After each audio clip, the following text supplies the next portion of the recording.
Episode number 123. Head on over to dadhackers.us/123 to get all the show notes and resources.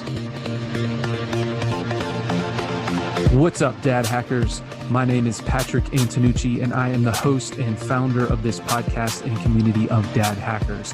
Well, Dad Hackers is a community of Christian fathers who are devoted to encouraging, equipping, and enabling one another to become the men that God has created and called us to be, so that we can raise up the next generation of fully devoted followers of Christ and leave a legacy of multi-generational faithfulness. Now, on this show, we primarily interview Christian men to dive deep into their experiences and insights into what it means to be a Christian man, a Christian husband, a Christian father, and a Christian leader. We ask questions that dig deep into the thinking and rationale and experiences of these men so that we can all learn and grow into the men that God is calling us to be. I'm so thankful that you've joined us today. Make sure you subscribe so that you never miss any of our value-packed episodes. Also, please make sure you leave an honest review if you're listening to this in iTunes or any other platform that takes reviews. Reviews boost the show's ratings, which means that more dads are going to come across our show and benefit from the content that we put out. I also wanted to let you know that we do have a free private Facebook group just for Christian dads. So after the show, make sure you hop on over to the show notes. There's a link for that in there as well.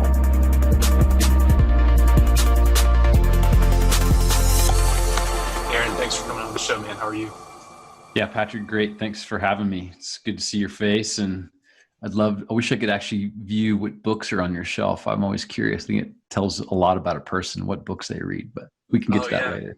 Yeah, I have some theology books, commentaries and stuff like that, a couple Bibles, some health books about Dave Ramsey, got his. Oh, nice. A lot of books on marriage and parenting, those kind of things. A book on how to gut a deer and cook it. Nice. Yeah, that's a good variety you just gave us. So thanks. It informs me a couple ways. So it's great.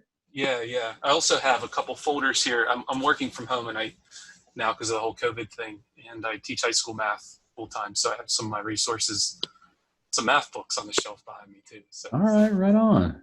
Cool. Yeah, man. So Aaron, tell us about yourself. I mean, give us some of your backstory. Tell us your context of how you live these days. Yeah, I like that question.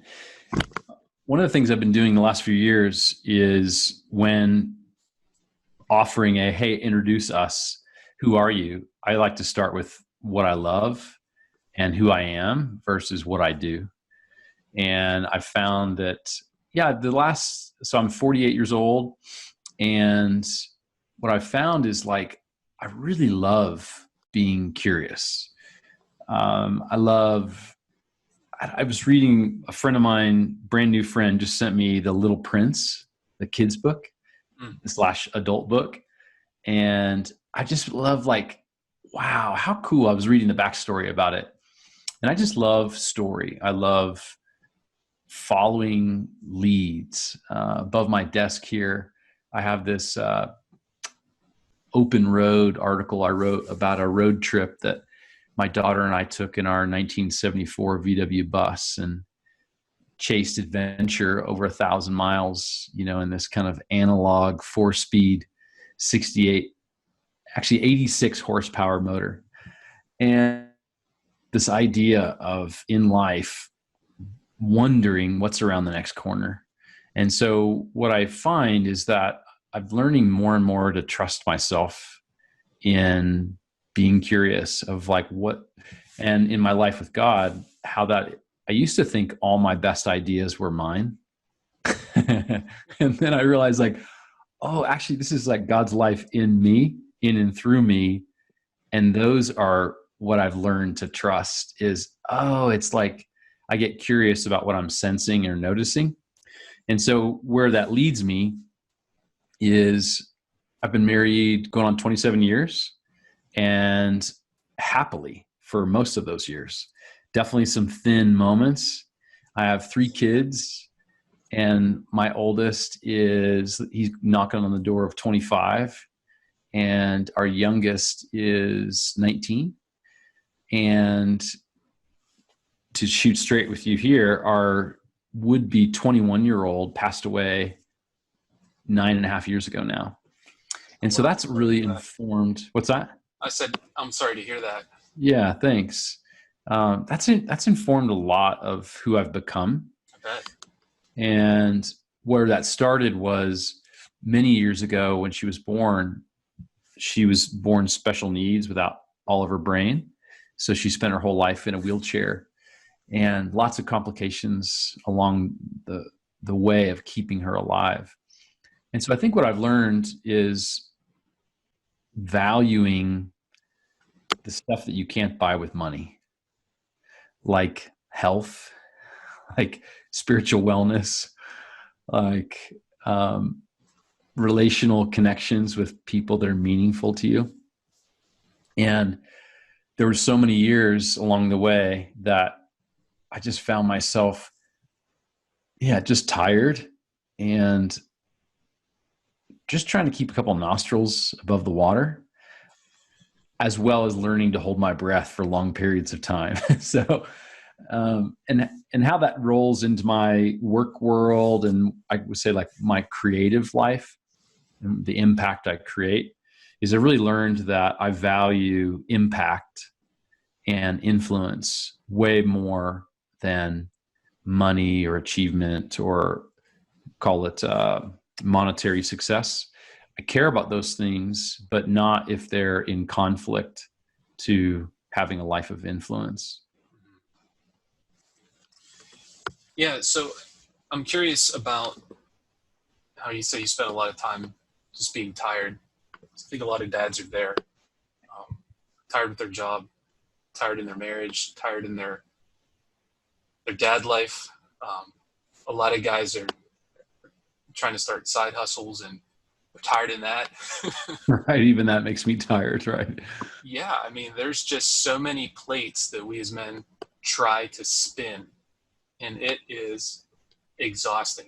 I'm actually going through a situation in my own life where I am trying to trim back and cut all the trivial from my life because of that, because I'm so just tired. You know what I mean? Yes, I do. So go ahead with your question. Sorry. I was going to ask, so do you feel like you're past that? Like, are you still in the middle of that being tired? Yeah, it's a great question, Patrick. And I think, as you said, like super timely for us as men and dads and you guys listening. I really believe that there's like fatigue, which is like physical fatigue. Like my body might be tired, like go for a run or a gym workout or play a baseball game, whatever, and you come home fatigued. And then there's like exhaustion, which is a nap won't cure, a hot fudge sundae doesn't make better, a bucket of chicken wings, whatever. And then what sits below that is like soulful weariness. Yeah. And, in those, I just confused them and thought they were all the same thing when I was in my 30s, where all I knew was I felt like I had to somehow get something going so that I could kind of get ahead of what my family's needs were, like financially, whether it was my yard, whether it was like the house that we needed, the kids, like it was just a full court press all the time. And I think what I thought, I spent a lot of my life as an endurance athlete. So I just applied what I did on a race course to how I live my life. And I was confused as to why it didn't work very well, why I was actually soulfully exhausted. And I think it's early on, I just didn't understand or appreciate that you have to tend to yourself. And in the margins, when there isn't any margin, when there isn't any like natural time and segue, I remember like just truth telling here. I remember I had a buddy of mine I told on a run once, I'm going to learn how to, when I need to go to the bathroom, I'm going to become a sitter, people who like read magazines. when they need to take a poop. And I'm like, I'm going to figure out how to become that guy, because that's the only way I could figure out how to get 5 minutes to myself. Yeah. And it was like, I think it was a great question to ask, how can I get 5 minutes to myself? And I did lots of things like get up early and, do with less sleep. But I think what I also learned is I went on this vacation, and I wrote about this in my book that just came out in January. I went on a Hawaii vacation. And I remember telling my buddy, we were going to be there for 3 weeks. It was like outlandish. Who does that?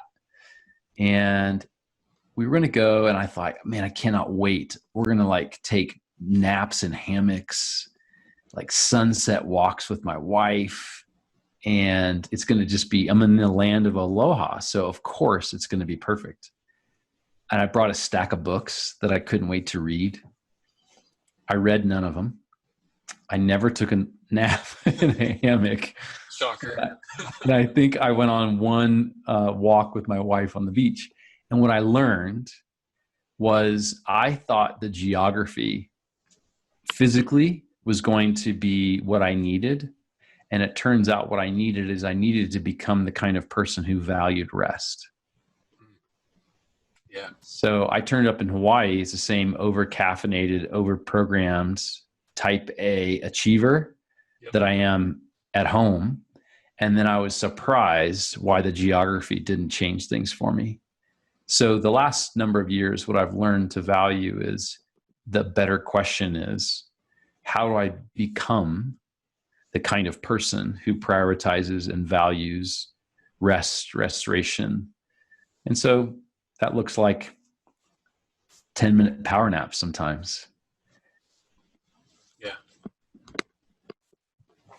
So you bring up an interesting concept there with the idea that a change in geography was going to somehow be the it factor for you, because there's this concept looming in my head, and I've talked about it with some people, and it's this idea like, if you're not doing it now, you won't do it then.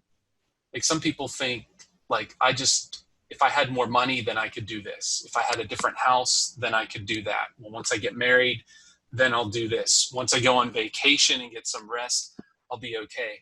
But you're illustrating how that concept, like, if you're not doing it now, that's not going to change it, because that, like you said, that's not the person you were. You were over-programmed, over-caffeinated. So it doesn't matter where you were. It didn't matter if you bought a new house. Didn't matter if you got a new job. You're still going to be that over-caffeinated, tired person who doesn't value rest. And Yes. That's what I'm really finding. And you said something about, maybe I'll just get up early, get less sleep. And that's where I've been the past several months, just getting up early, sticking to a strict morning routine, which is very important for me. But what I found is, on the back end, I'm losing sleep. Now I'm more cranky. Now I'm more irritable. Now I'm more. Darn it, it's not working. Exactly. Yeah. And then you get to this place where you're just like, I got to sleep more. Yes. And that's where I am now. And I've been evaluating everything I do in light of that, and trying to get more rest, because I know I'm a better person when I rest, and I'm in the process of figuring out how to value that. So this is very timely conversation. Oh, good. Nice. For me. Would you mind if I share with you, since your listeners are believers, I'll share with you a passage from Matthew 11, Message translation? Yeah, go for it. All right. So this one go back to frequently. Are you tired, worn out, burned out? Come to me, get away with me, and you'll recover your life. I'll show you how to take a real rest.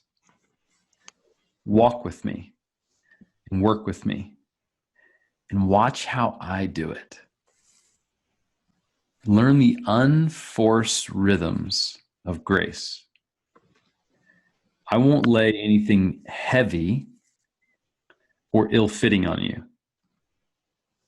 keep company with me, and you'll learn to live freely and lightly. So I found that that is like foundationally, like hemispherically different than how I was living. Yeah. And what I love about the invitation of the life of Jesus is saying, like, hey, you know that heavy thing that you're dragging around? I didn't put that on you. Yep. So, hey, you want to feel rest? You want to feel light and easy? Well, okay, come do how I do it. Like, what? Hold on. Well, so then how does he do it? Oh, he hangs out with his friends. He goes fishing with his buddies. He leaves the crowd and goes and climbs a mountain. And so it was like, I just became fascinated with, oh my gosh. Yes, I'm tired. Yes, I feel burned out. Yes, I would love to recover my life. And what do you mean unforced rhythms of grace? Like, so to me, this was so disruptive that I've been marinating in it for over 10 years of finding, again, back to what would it look like to become the kind of person who could live lightly and easily, and how do we recover our life, which very often means we live. I know you had John Eldridge on recently on his new book of we learn to live counter to what the culture advertises as, best practices. Yeah, I'd like to go back and park on that phrase of unforced rhythms, because that's obviously in contrast to forced rhythms. And that just totally blew up my mind of all these images in my own life of me trying to force things by working harder, working longer, continuously just adding and adding and adding and adding to my plate. And then I get to this point where I've convinced myself that every single thing I do is essential. And if I cut any of it out, all the momentum that I've supposedly gained in whatever it is going to be blown. Yeah. It's all going to fall apart. Actually, right. You know what I'm saying? Yeah. And I think that, our culture, I do know what you're saying. And I struggle with it also. And I'm learning to let go of more. And I think what I remember when I was, my young 20s and early 30s, I felt afraid. It's the honest truth. Like whatever momentum I do have in whatever category, I cannot afford to let off the gas, because if I do, then the story I was telling myself and reliving on a daily basis was, well, then what the hell am I going to do basically if this plan that I'm working on doesn't work? Because I want to be where I am right now. X marks the spot, but where I want to be is some future place. So whether it's career or family, kids, finances, whatever it would be. And I felt like if I don't hurry up and close the gap between where I am right now and where I want to be, then it's just going to keep delaying where I want to be. And so I put all my energy into like hamster wheeling this thing. I can just basically effort it. And most guys are really good at like effort. They can find that go gear and just put it in fifth gear, slam the gas. And I would always say, don't ask me how I'm feeling, because I actually don't want to know. I just want to go hard so I can hurry up and get there. And then when I get there, i.e. Hawaii, well, then I'll rest. And what I think is really fascinating about this is like, what if? First question for each of us is, well, and so how's that going? How's it going? Yeah. How's it feel? How's that working for you? Right. How's it working for you? How is your marriage? Like, what would your wife say? Is she flourishing under this kind of behavior? Exactly. Yeah. Me being exhausted, frustrated, and low on patience in my home with my kids. How's that working? Yeah. Well, it wasn't working for me. And I found myself on depression meds and anxiety meds and sleep meds. And, I was doing all the efforting, but it was actually God's kindness for me was I was slowly failing at the thing that I was so intent on succeeding at. And the LinkedIn profile looked pretty good, but my interior experience of it was pretty miserable. Not every day, but enough where like dashboard lights on your car, there was some orange and red going off that I had ignored for a long time. And so until I finally just surrendered, to be honest, and just said, okay, uncle, what if there's another way? Yeah, I do want to recover my life. What would it look like to get away with you? Yeah, man, that sounds so appealing, because I like how you put it. Guys are trying to effort their way to it. And as you're discussing that, I can't help thinking, like, we're going pedal to the metal, trying to get from X to Y. Yes. Not enjoying the journey. Yes. Because we're so tired, exhausted, irritable, cranky, stressed out. Yes. Hopped up on meds. Some guys are. That's right. Can I get an amen? Yes, exactly that. Yeah. So for you guys that are listening, if you can nod your head and offer a nervous giggle and grin at those symptoms. Nervous giggle. welcome to the club. And this is what's so great about this decade of the 30s, 25 to 45-ish range, is I really believe that God allows us to take the story that we've told ourselves that we're living in and take it as far as we can and like allow it to kind of not go well. But it isn't because it's causation of like, I don't believe that God in any way intends for us to make a mess or hurt or have pain. I think instead it's just like you with your kids, me with my kids. I watch my kids like bump their head like, man, I wouldn't do it like that. But I know if I intervene every time, they're never going to actually make the connection. My son right now is 5 years sober after living most of his life as an addict, an alcoholic, up until he was like 19, which was really early to get sober. But he and I just had some conversation recently of he started smoking. And again, and so he's like, yeah, I appreciate you not lecturing me about it. And I said, yeah, no sweat. And I asked him, I said, as far as I remember, none of those lectures that I gave, really many of them worked anyway. And he giggled. He's like, yeah, they didn't.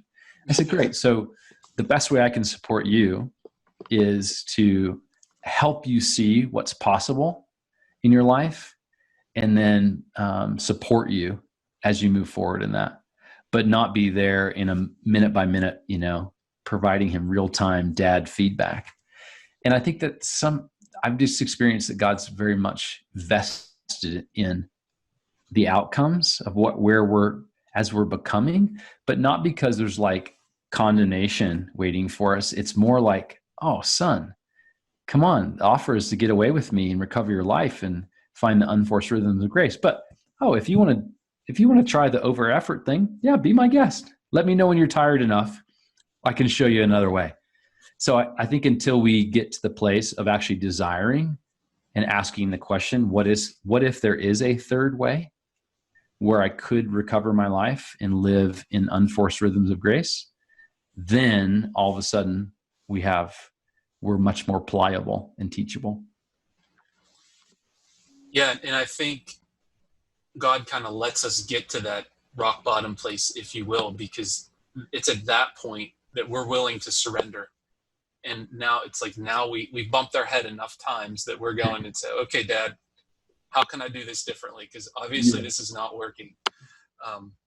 It's something you were discussing about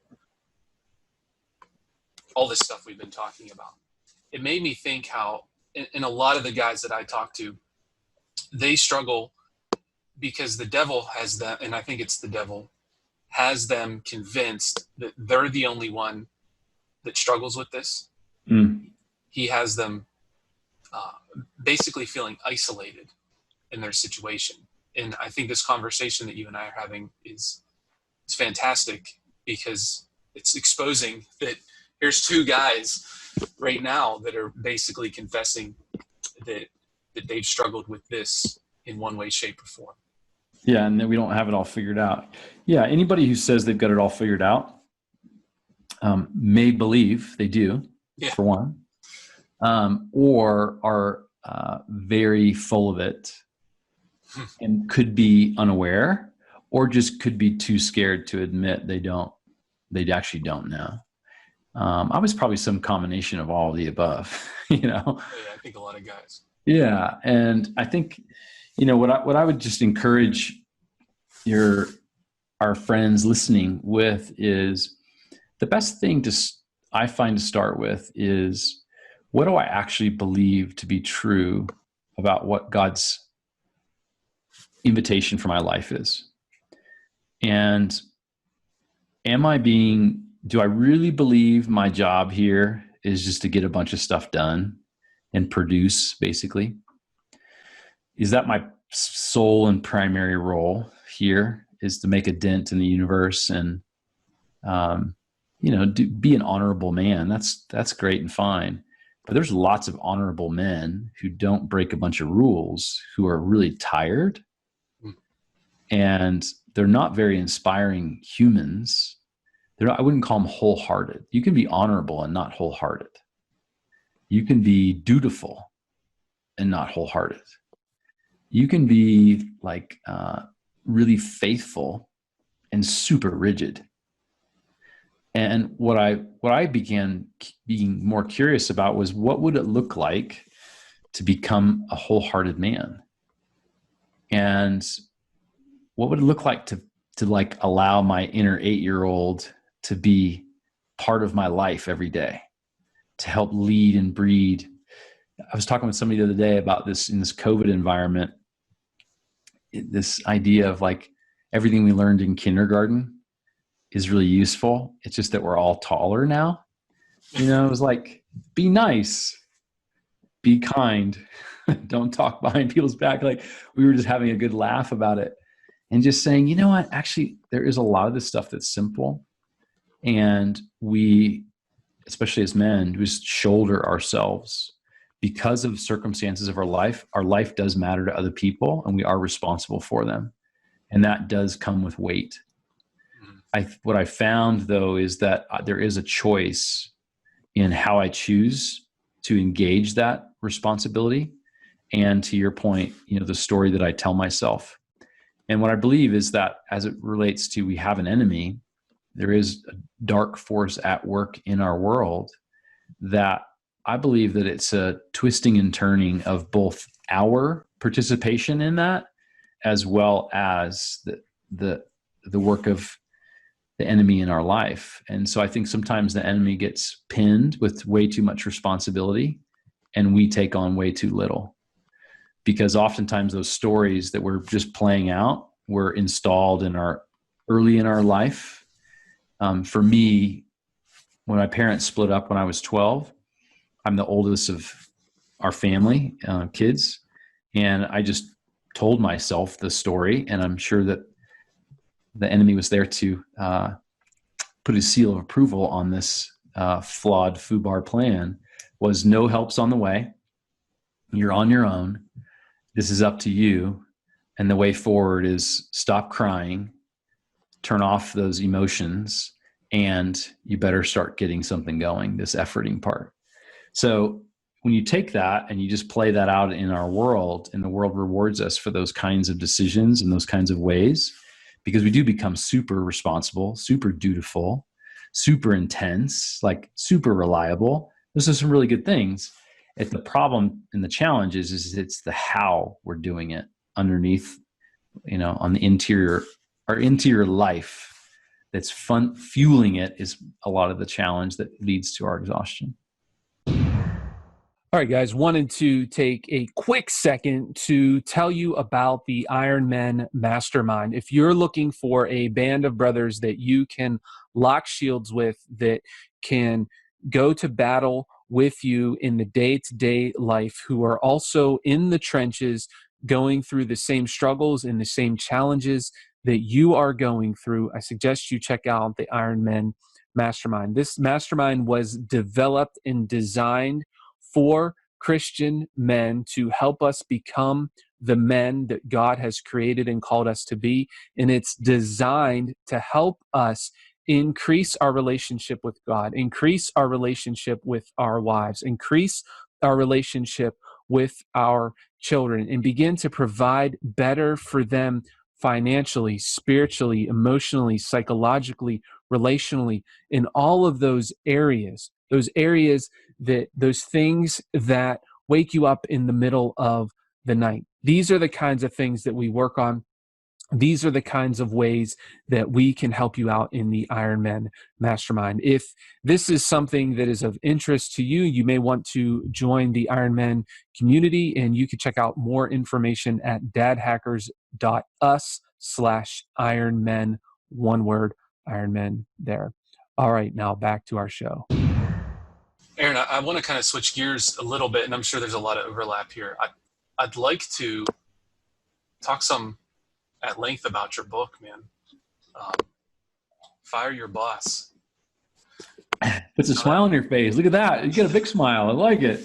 Well, I'm laughing because it's a very compelling title, and kudos to you for that title. That's a good title. Very very eye catching, very appealing. So yeah, why fire your boss? Yeah, great question. You know what I'd love to do is I'll just read you the 5-paragraph intro here, and I think it'll help your listeners to just understand. So the introduction, the title of the book is Fire Your Boss, Discovering Work You Love Without Quitting Your Job. And that's an important piece there. Sounds like an oxymoron. Right, exactly. This is the third time I've written this book. The first version was a rant. The second was a passionate sermon, and this one's a swan song. I've contemplated quitting and not finishing this version 1,000 times, but I knew that you were out there waiting for a lifeline. The work you do every day is meant to make a lasting dent in the universe, but some of you don't believe it anymore, and your heart is growing weary. I suspect you picked up this book because of the polarizing title, and you're banking on me giving you some silver bullet advice on how to rid yourself of a boss forever. Sorry, pal, but this isn't a book about becoming an entrepreneur or about how to retire early. I'm offering alchemy. This is a book about how, in a day in and day out of going to work, you can learn to create irrefutable value in every workplace, regardless of circumstances. And if we attempt to tackle our career challenges head on, Albert Einstein promises that no problem can be solved from the same level of consciousness that created it. But if we take a personal transformation approach about becoming the kind of person who can move from fear to freedom, blame to accountability, disengaged to engaged, powerless to empowered, compartmentalized to wholehearted, and rule follower to heretic, well then, everything can be different. Fire Your Boss is a new, liberated way of working where we learn to lead and manage ourselves, mature into wholehearted humans, and transform our work organizations from the inside out. True career liberation is an inside job, always. Together, we're starting a revolution, a gathering of ruckus-making brave souls who share a conviction about the importance of doing work we love while engaging our heart, body, mind, and soul. In other words, we want it all. We're about to embark on a journey, a road less traveled, to confront the root causes fueling our workplace unrest. But full disclosure, it isn't going to be what you think. This is not a revolution with pitchforks and torches. As I said, this is an inside job. Ready? Let's go. All right, man. Well, let's go. Let's go, right? So it's about learning to lead yourself. It's about, even as you mentioned, the title. Ironically, I didn't choose the title as like a catchy marketing choice. Yeah. It was a literal story. I was on a bike ride with a buddy. We were side by side out of sheer frustration 15 years ago, 12 years ago, something like that. I leaned over to him and said, you know what? This workplace thing I'm wrestling with, this leader that I'm working for, I am going to figure out how to fire him. I'm going to get her out of the way because I can't leave. I need this job, my family, in the sweet spot of the 30s of all the responsibility and stress and worry that I was living under. I'm like, the last thing I can afford is a job change right now and all that comes with that. So I'm going to basically start a revolution where I am. Now, at the beginning, it was very like reactively charged emotionally, like angst and frustration. And what I've learned is in my walking this out now over 12, 15 years is, you know what? The third way again is, what if I learn to lead and manage myself? Well, then all of a sudden, my external circumstances don't become, I'm not near as powerless as I once believed. I'm not near as, lacking choice and agency as I once believed. So really the book is about the idea of stay where you are right now and go on a journey with me. And I'll be your trusted guide. I've been there too. And let me show you what I found.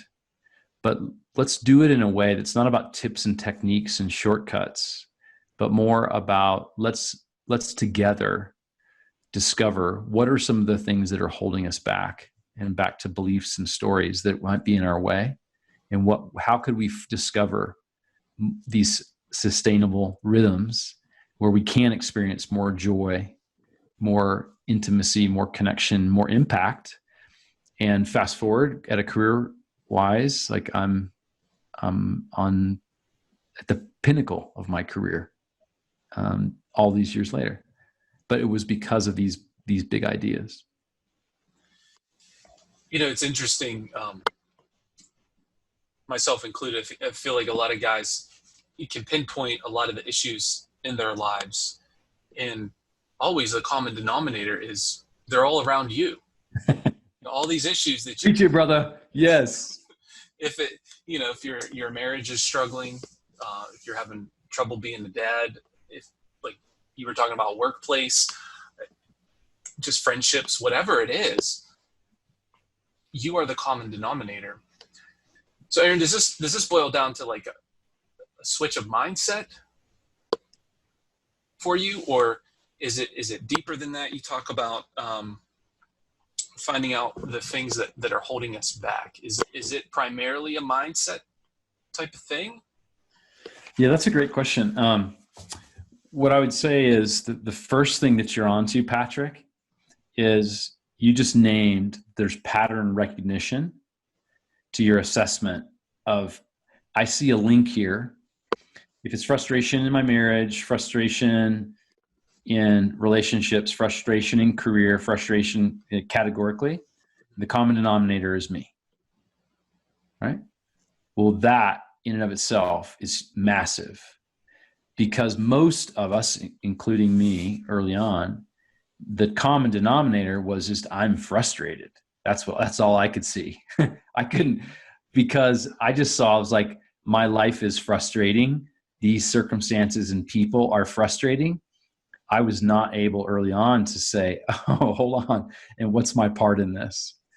And so part of what the beginning is being open to starting with awareness building, of saying, before you can even get to mindsets and behaviors and experiments and these different things, you have to first start with just being open to being aware. Maybe there's something else going on here. And what might that be? So that degree of ownership over our life, I find most people approach their life in a couple ways. One is they're sleepwalking. Autopilot. Two is, yeah. What's that? Just on autopilot. Yeah, autopilot, right? It's just Monday is Monday, and it's what I do every Monday. And this is, I watch Netflix at night, and this is just total autopilot, which I find can be a version of sleepwalking. And then additionally to that is just people oftentimes just feel a lack of any choice over their life. Just, this is what I have to do. This is what my life has to look like.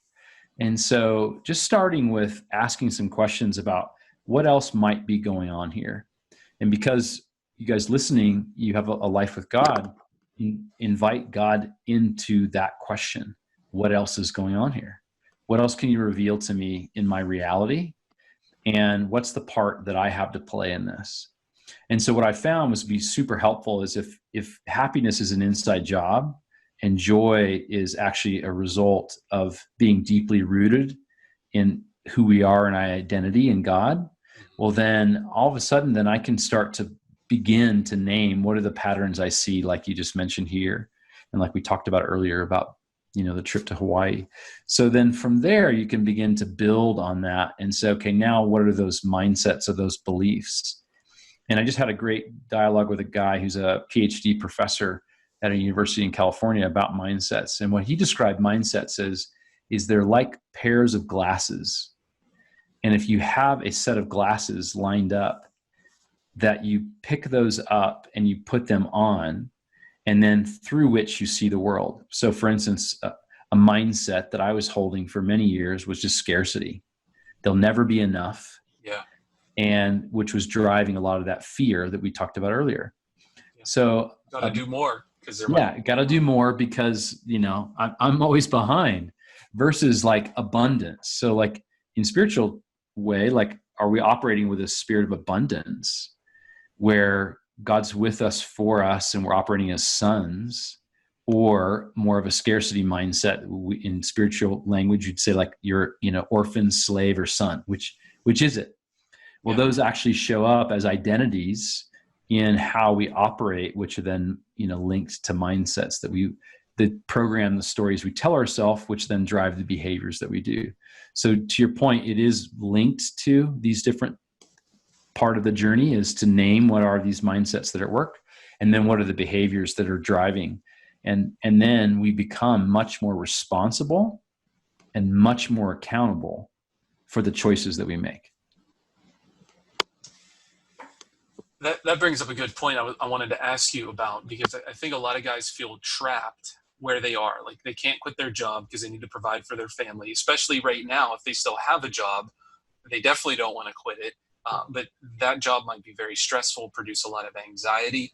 But you're saying that we can realize or come out of that story where where we tell ourselves that we lack choice in our lives. How can a guy in that situation, or I'm even thinking of like, even mothers who are at home with their children now, and their life has been disrupted, and they feel like they don't have a lot of choices over their life. How can we get out of that? You know what I mean? Yeah, it's a great question. I'd love to first just start with honoring the realities that the listeners, your friends have right now. Like, bottom line is what we're living in. If you've lost your job, that's really hard. In your case, Patrick, you're a math teacher working from home with 5 kids, 16 years married, like that. This is effort. There's a lot going on. Oh, yeah. Bedtimes is a big deal, right? Like mealtime, like this is work. And I have a lot of compassion for the realities of people's lives that they're facing. And again, just back to my own life, we had 3 kids at home under the age of 5. One was in a wheelchair and, one was a newborn. We were dragging around 2 bottles and, managing seizures and cerebral palsy. And I was going to work and my wife was staying home, and it was just chaos. It was really, really hard. Yeah. So none of these things I'm referring to are from a place. I don't own an island off the coast of the Caribbean. I'm not independently wealthy. Like, I spent 133 nights last year away from home in the Marriott Hotel in San Francisco for work. Like, wow. None of this is theory for me. This is like hard won realities. And so with that, what I just believe is that if we start with all of the places in our life that we feel no control, no choice, no agency, then a friend of mine calls it like sharpshooting yourself off the field. Like, you basically, like a marksman, you kill yourself, remove yourself from the field in the story, because there's no way to recover from that. Yeah. But if we ask a different question, which is, okay, Jesus, will you show me, where do I have agency in my life that I've undervalued, underestimated, and not seen? What's the small thing? Like, where's the small thing? Show me what I do have. Yeah. And begin to then lean into, so another friend of mine, we talk about how this idea of believing is seeing or seeing is believing. And so often what we say is, well, seeing is believing. If I see it, then I will believe it. Well, then that is going to keep us in that stuck loop. If you will show me the evidence that I do have agency, okay, great. Well, then I'll believe it. Or what if I believed God's with me, for me, offering me unforced rhythms of grace? And out of that belief, how might I begin seeing differently? And all of a sudden, what I've discovered over many, many years, and lots of other friends in this and family, is that you actually start to see things that you've never seen.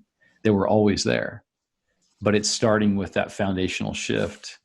And the benefit that we have as believers is we have a life with God that's anchored. This is not just like mindset tricks that you read about in a psychology book. This is like the supernatural life living in us. And it is not like, it's not tips and techniques. It's rubber meets the road, real life stuff. Yeah. And what I'm really sensing is this idea of where our identity really comes from.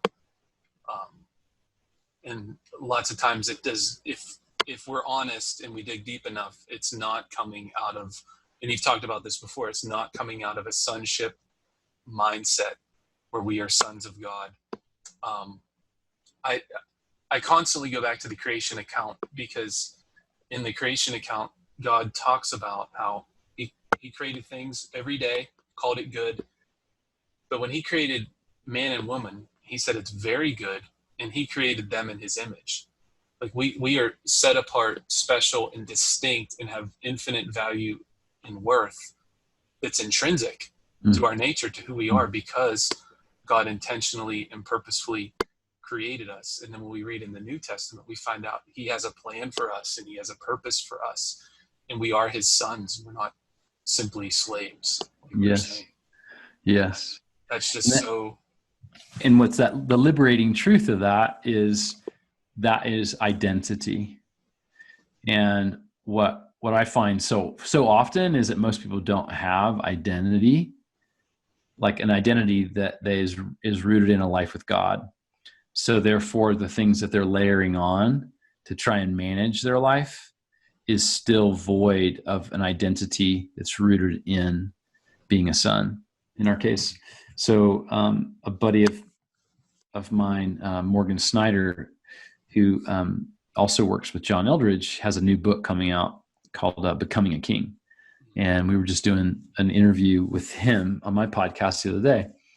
And we were talking about, we either believe that at an identity level that we're on our own and it's up to us, or we believe we're a son who's deeply connected with the source of strength, love, grace, mercy, forgiveness. And it's not up to me, and I'm not on my own, and we're doing this together. And that's a foundation, like that's the root of where so much of this comes from. And what you'll discover is in my book is in my writing, I don't overtly talk about my faith intentionally to make it super accessible to anyone who would pick it up. So my book doesn't sit on the Christian living shelf. It sits on the business shelf intentionally, so that believers like yourself, when you pick it up and read it, you can make the links, and you know what you're like, whether you knew I was a believer or not, you'd figure it out, because you'd say, oh, I know how this happens. I know how the deeper thing here. And what's cool is that for those who are not, it gives them an opportunity to take a step closer of what else might be happening here, and how could I actually believe something like this? But to your point, linking it directly to our identity as sons is how all of this became possible in my life. Yeah, Aaron, we could talk for a long time because there's some other things I'd like to explore. We're just unfortunately running out of time. Like this link between mental assent to a fact and then really living out of that center. Like I can mentally acknowledge what the Bible says about who I am in Christ and me being made in the image of God. I can mentally grasp that, but then to live out of that place, Yes, that's a different thing. right. Sure. And that's the sweet spot you're in right now. You got the great part about being, how old are you? 39, you said, Patrick? I'll be 39 next month. Yeah. Yeah. The great part about being 39 is you have so many opportunities every single day to practice and live this stuff out because it is real, right? It's Eldridge says, God uses live ammunition. These are not rubber bullets. Like this stuff is for real. So just the fact that you have awareness that there's a gap between what you believe and you know to be true intellectually, and then there's a gap in how it's operationalized in your daily life. That's great. It's massive. And then now you can then lean into, okay, and then now what? So how could I begin to operationalize and actually have my beliefs drive how I actually show up in this moment? And that's where the walking it out in our life with God makes it so much easier because it's not on you. You don't have to figure it out, but you do invite the life of God into your reality in the moment to say, okay, hey, I don't know what to do. I did this 2 days ago. I was a work thing. I put all the responsibility on myself, self-inflicted pain to go figure something out for a client. And I woke up the next morning and I laughed out loud. And I was like, oh my gosh, I'm doing it again. I'm doing I'm an orphan thing again. Yeah. No, hold on, time out. Let me go for a run. Jesus, I invite you into this reality. It's not on me to solve this. As a son, I can be connected to you. Will you show up with me in this? And it was awesome. Like, didn't solve it, but my experience of it was massively different. And it's still kind of an in-flight topic that's happening in real time. But I no longer am operating out of that lack of, incongruence that I was previously. Yeah, I'll just say this and then we'll wrap up because I want you to be able to tell us where we can connect with you and where guys can get your book. But I'm really getting this sense that when you begin to live out your life from that identity as a son, it just takes that weight off your shoulders, so to speak, all that responsibility of having to do all the effort yourself. And just that brings in some rest. Absolutely. Rest. And that's like the invisible, soulful, cellular rest.